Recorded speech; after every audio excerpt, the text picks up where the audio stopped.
안녕하세요. 오늘은 우리가 일상생활을 할 때 환경 호르몬에 의해서 아토피가 심해지는 원인들이 많이 있는데요. 평상시에 간과했던 부분들, 또 무심코 지나쳤던 부분들에 대해서 아토피가 심해질 수 있는 제품이나 원인들을 한번 살펴보도록 할게요.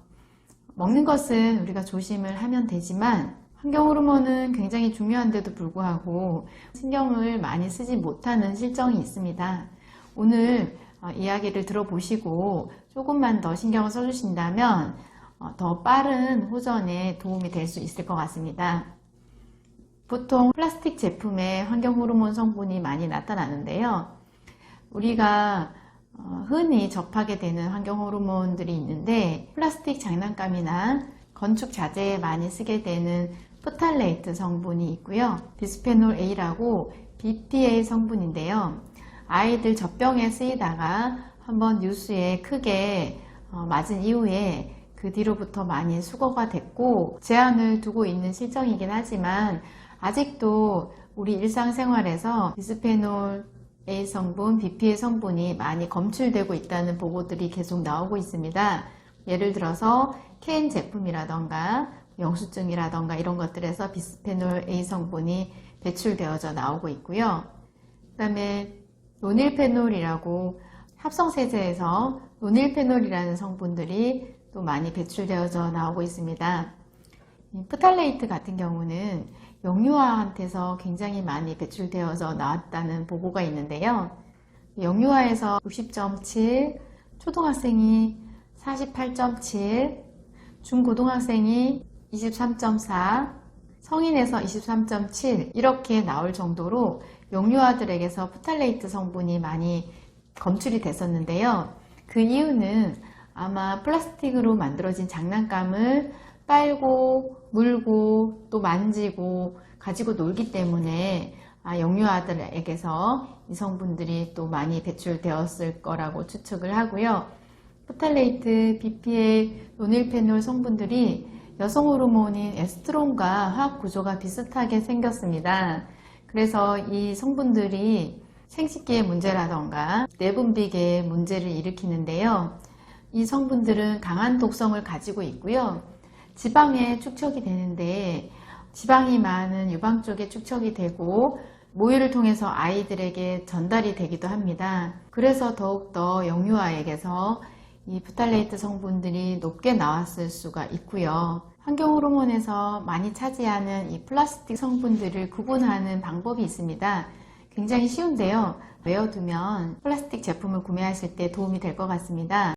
안심 성분은 PP, 폴리프로필렌, PE, 폴리에틸렌, PET, 폴리에틸렌 테레프탈레이트 이렇게 뒷자리에 PET만 따서 페트인데요. 페트는 우리가 음료수병으로도 많이 쓰이잖아요. 그 페트를 기억하시고 안심 성분이다라고 이해하시면 되고요. 유해 성분은 PC, 폴리카보네이트, PS, 폴리스틸렌, PVC, 폴리비닐 클로라이드 영문 표기에서 CSV만 들어가면 유해한 성분이다라고 생각하시고 구분하시면 됩니다. 이렇게 영문으로 표시할 수도 있지만 플라스틱 표시 기준에 의해서 1번부터 7번까지 표시를 하는데 3번, 6번, 7번이 표시되어 있으면 안전하지 않은 플라스틱 성분이다라고 생각하시고 아이들 장난감 플라스틱 제품을 구매하실 때 참고하셔서 구매하시면 됩니다. 안심 성분은 페트를 기억해 주시고 유해 성분은 3, 6, 7을 기억해 주시면 됩니다. 그러면 우리가 일상에서 조심해야 되는 것들을 살펴볼게요. 가장 먼저 직접적으로 입으로 들어가게 되는 것이 주방세제인데요. 합성 계면활성제로 만들어진 주방세제 같은 경우는 깨끗하게 헹궈도 형광염료를 섞어서 잔류세제 남아있는 것을 실험을 해봤을 때 몇 번을 헹궜지만 잔류세제가 남아있는 것을 확인을 했고요. 그 남아있는 것들의 식재료를 담았을 때 이 재료에 묻어서 우리 몸으로 입으로 들어가게 됐습니다. 이렇게 들어가는 양이 1년에 소주 2컵 정도의 세제의 양이라고 하고요. 화학성분으로 되어 있는 이 주방세제가 입으로 들어가는 것은 아토피가 심해지는 직접적인 영향을 미칠 수 있습니다. 세제에 사용하는 합성 계면활성제들은 석유를 정제하고 남은 찌꺼기들로 세제의 성분들을 만든다고 해요. 그러니까 더더욱 이런 제품들을 쓸 수가 없겠죠. 그리고 세탁세제 같은 경우에는 많이 헹궈도 옷의 잔류세제가 섬유에 눈에 보이지 않게 남아 있습니다. 그 남아있는 세제로 인해서 그 옷을 입었을 때 피부가 자극이 되고요. 그 세제의 독성이 피부를 통해 스며들어 갈 수가 있고 그로 인해 아토피가 심해질 수 있습니다. 이 세제는 분해가 되지 않기 때문에 우리 피부를 통해 들어갔을 때 독소로 쌓여 있을 수가 있습니다. 섬유유연제도 마찬가지입니다. 섬유유연제를 사용했을 때 미세 플라스틱이 섬유에 남아 있습니다. 이것들은 바람을 일으키는 성분들로 알려져 있고요. 바람을 일으킬 정도의 독성이라면 당연히 아토피도 심해질 수 있다고 봅니다. 섬유유연제 향이 굉장히 좋죠. 이 향이 천연향이 아닌 이상 합성 화학성분의 향으로 만들게 되는데요. 코로 이 화학성분들이 들어갔을 때 한번 생각을 해보시면 두드러기가 확 일어나거나 아토피가 확 심해지는 현상이 나타납니다. 섬유유연제의 향이라던가 세탁세제의 강한 화학성분의 향들은 코를 통해서 들어가서 아토피가 심해질 수가 있고요. 이런 세탁세제와 섬유유연제로 빨게 된 빨래를 건조한 겨울에는 실내에서 말리게 되는데요. 그 화학성분들이 잠자는 동안 코로 들어간다면 당연히 환경호르몬으로 인한 피부가 심해지는 현상이 나타날 수 있겠죠. 그래서 우리가 직접 먹거나 피부에 닿는 세제들은 반드시 친환경으로 바꿔주셔야 되고요. 완성의 세탁세제와 주방세제는 자연유래 성분으로 만들어진 믿을만한 안전한 성분의 세제들입니다. 잔류세제 성분이 섬유에 남아있지 않아 안전하고요. 향 자체도 인공향이 아닌 천연의 향으로 가미를 했기 때문에 시중의 제품들보다 강하고 좋은 향이 나진 않지만 은은하면서 안전한 재료로 우리 피부에 사용을 했을 때 자극이 되지 않고 아토피가 심해지는 것을 막을 수가 있습니다. 샴푸와 린스 같은 경우에도 두피는 첫 번째로 가장 흡수가 잘 되는 피부 중에 하나입니다.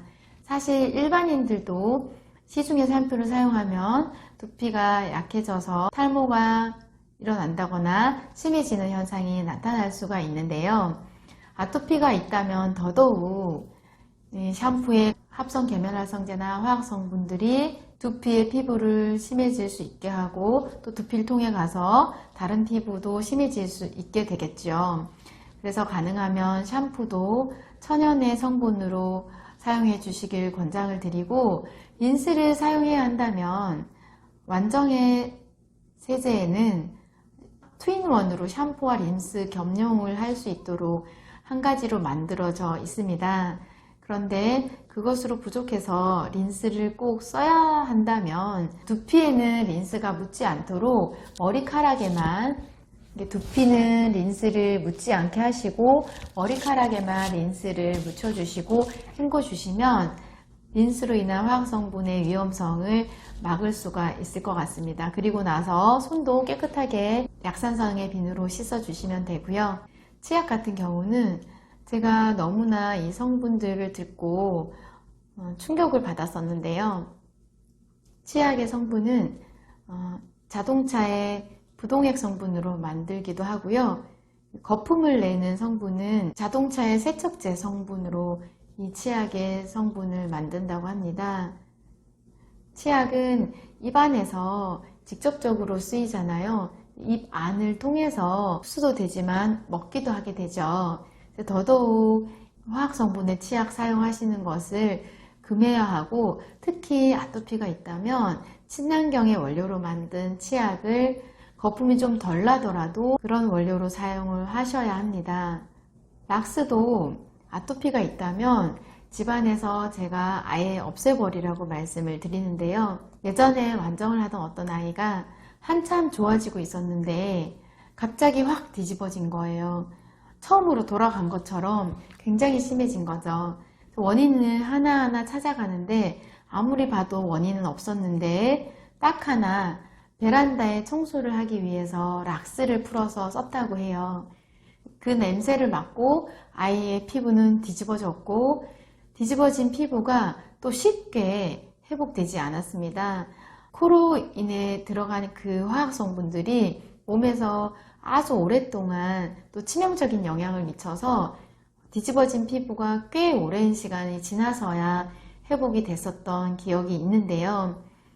수영장에 염소물이라던가 또 락스물, 그런 물들이 아토피가 심해지는 원인이 100% 된다고 보시면 됩니다.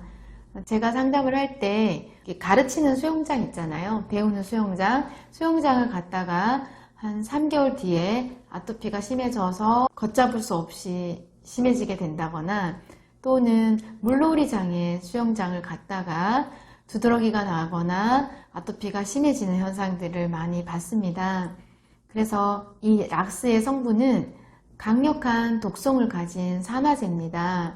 채소나 과일이 상하지 않도록 오래 보존되도록 뿌리는 성분이 또 차염소산 나트륨인데요. 락스의 성분도 코로 들어갔을 때, 피부로 닿았을 때 아토피가 심해지는 원인이 직접적으로 되기 때문에 사용을 제한해 주셔야 하고요. 표백제, 탈취제, 방향제 같은 것들도 굉장히 고독성의 성분이고 발암 성분으로 뉴스에 보도가 됐었는데요. 수산화나트륨, 이산화염소 성분들이고요. 이런 것들도 가능하면 노출되지 않는 것이 피부를 지켜줄 수 있는 방법입니다. 또 일상에서 흔히 사용하는 세안제나 바디클린저, 비누 같은 것들도 마찬가지로 석유의 찌꺼기로 만든 성분들이고요. 가능하면 안전한 비누로 사용을 해 주시기를 권장을 드립니다.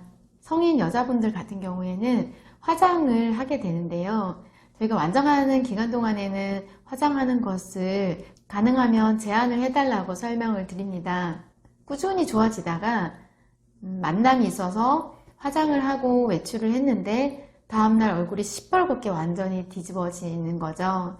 그런 증상들을 봤기 때문에 화장도 가능하면 제한을 하고, 제가 화장을 해야 한다면 눈썹을 그리고 마스카라를 하고 입술만 조금 진하게 하신다면 화장을 한 것만큼은 안 되지만 어느 정도 조금 효과가 나잖아요. 그 정도 수준으로 관리를 하시고, 그리고 색조 화장이나 이런 화장품류들도 가능하면 시중의 것이 아니라 생협이나 한살림에서 조금이라도 나쁜 것들이 덜 들어간 원료로 만들어진 화장품을 사용을 하시면 피부가 심해지지 않는 데 도움이 됩니다. 또 아기들 기저귀나 생리대에서는 흡수가 잘 되게 하는 고분자 흡수체 폴리에틸렌이라는 성분이 쓰여지고요. 프탈레이트 환경호르몬 성분이 포함이 되어 있습니다. 아기들이 사타구니나 항문 쪽에 아토피가 심해지고 쉽게 좋아지지 않는 이유들이 이 기저귀 환경 호르몬으로 인한 것으로 보고 있습니다.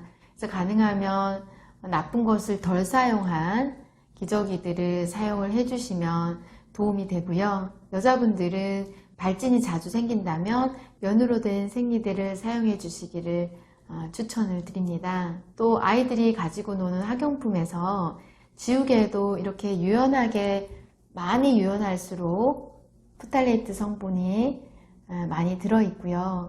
이 프탈레이트는 플라스틱을 더 유연하게 만드는 성분이거든요. 크레파스라던가 색연필이라던가 물감, 또 가지고 노는 장난감인 클레이 제품들, 또 매직 이런 것들을 만지거나 냄새를 맡았을 때 두드러기가 난다거나 아토피가 심해지는 현상이 나타납니다. 이런 장난감들에서 중국산 재료들이 검사를 했을 때 환경호르몬의 기준치의 100배가 넘게 나오는 제품들도 있었고요.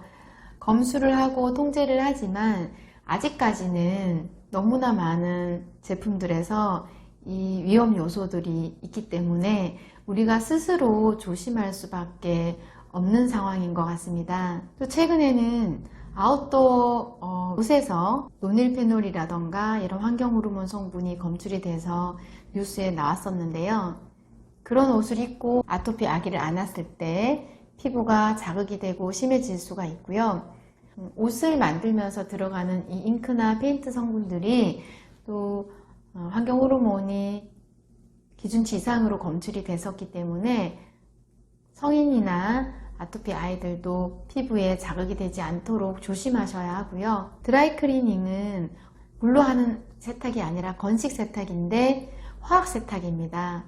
그래서 드라이 클리닝을 한 뒤에 입은 옷은 아기 피부에 노출되지 않도록 조심하셔야 하고 왔을 때는 비닐을 열어두어서 그 화학 성분이 날아갈 수 있도록 오픈해 두셔야 합니다. 전자레인지를 사용할 때는 반드시 전자레인지 전용 그릇을 사용하시거나 유리를 사용해 주시고, 열이 가해지면 환경 호르몬이 배어 나올 수밖에 없기 때문에 전자레인지를 사용할 때는 유리로만 사용해 주시기를 권해드리고, 냄비는 오래된 냄비에서 알루미늄이 많이 검출되어져 나왔습니다.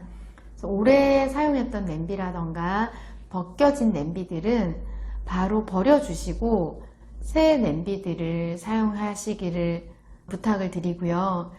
최근에는 프라이팬의 코팅이 환경 호르몬이 검출되었다고 들어보신 적이 있으실 거예요. 불소수지 플라스틱 성분으로 프라이팬을 코팅을 하는데요.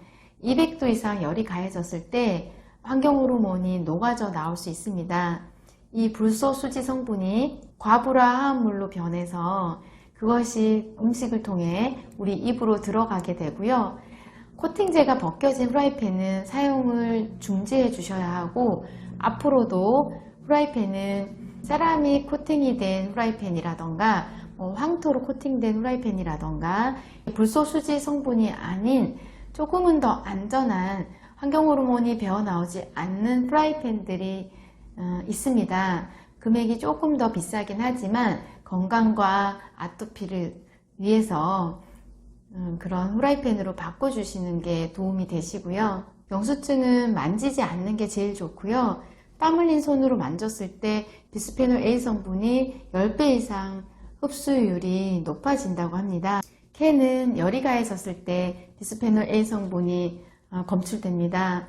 열을 가하는 행위를 안 하셔야 하고요. 컵라면의 용기에서는 뜨거운 것이 가해졌을 때 발암 물질인 스트렌다이머 성분이 검출되어져 나온다고 합니다. 특히 아토피가 있거나 우리 아이들을 컵라면을 먹이고 싶다면 유리 그릇에 옮겨서 먹여주시면 좋을 것 같습니다. 우리 생활 곳곳에 유해 성분들이 많이 있는데요. 우리는 이런 것들을 피하려고 노력을 해야 됩니다. 아토피가 있다면 집안의 반찬 그릇들을 다 유리 그릇으로 바꿔주셔야 합니다. 아이들은 플라스틱 장난감을 가능하면 사용하지 않게 하셔야 하고, 한다 하더라도 입으로 빨거나 많이 만지고 피부에 닿는 것을 조심해 주셔야 하고요. 프라이팬을 사용을 할 때는 안전한 것이라 하더라도 높은 온도보다 중불에서 재료를 넣고 볶아주시면 훨씬 환경 호르몬이 덜 배어져 나온다고 합니다. 화장지나 키친타월 같은 경우에도 형광증백제를 많이 사용하게 되는데, 마트에서 구매를 하실 때 조금은 더 좋은 재질의 화장지나 키친타월을 사용을 해 주시길 바라고요. 형광증백제는 새하얗게 만드는 원료이기 때문에 하얀 색깔이 들어있는 것들에 많이 사용이 되는데, 청기저귀에도 사용을 하면서 예전에 어떤 시사 프로그램에서 형광증백제 실험을 했었는데요. 그것이 묻은 기저귀를 삶아도 없어지지 않고 아이들의 엉덩이에 찼을 때 엉덩이에 형광증백제 물질이 묻어나는 것을 확인을 했습니다. 밥을 풀 때 사용되는 주걱도 플라스틱이죠. 조리를 할 때 젓는 주걱도 플라스틱일 수가 있는데, 실리콘이라던가 나무라던가 쇠로 된 또는 유리로 된 주걱들을 사용하시기를 권해드리고요. 일회용 비닐팩이라던가 장갑이라던가 랩 같은 경우에 요즘 거의 환경호르몬이 나오는 소재로 사용하진 않는데 간혹 식당에서 사용하는 재질들은 그런 재질들로 사용을 하고 있습니다. 뜨거운 제품을 배달할 때 상업용 랩을 쓴다면 그 뜨거운 것에서 환경호르몬이 배어 나올 수 있고요. 가정에서 쓰는 것들도 뜨거운 음식을 씌워서 사용하는 것을 금해 주시고 식은 이후에 랩을 사용을 하시고요. 기어다니는 아이들에게 직접적으로 영향을 미치는 것이 PVC로 만들어진 놀이방 매트 같은 것입니다. 요즘 놀이방 매트를 거실에 꽉 차도록 깔아 놓는 경우들도 있는데요. 보일러를 떼고 열이 가해지면 환경호르몬 성분이 배어 나오고 우리 아이들이 기어다니고 빨고 피부에 접촉하고 이러면서 당연히 영향을 미칠 수가 있고요. 저희가 그런 매트를 가능하면 사용하지 않도록 권하지만 만약에 꼭 사용해야 한다면 그 위에 면패드를 깔고 쓰실 수 있도록 말씀을 드리고 겨울에는 좀 푹신푹신한 면패드로 깔아주시는 것이 환경호르몬으로부터 아이들을 지켜줄 수 있는 방법입니다. 페트병 같은 경우에는 안전하다고 알려졌긴 했지만 얼렸다가 녹일 때 녹아나면서 미세 플라스틱이라던가 플라스틱을 만들면서 들어가는 재료인 포르말데히드라던가 안티몬이라던가 아세트알데히드라는 성분들이 그냥 내용물에서도 조금씩 녹아 나올 수 있는데요.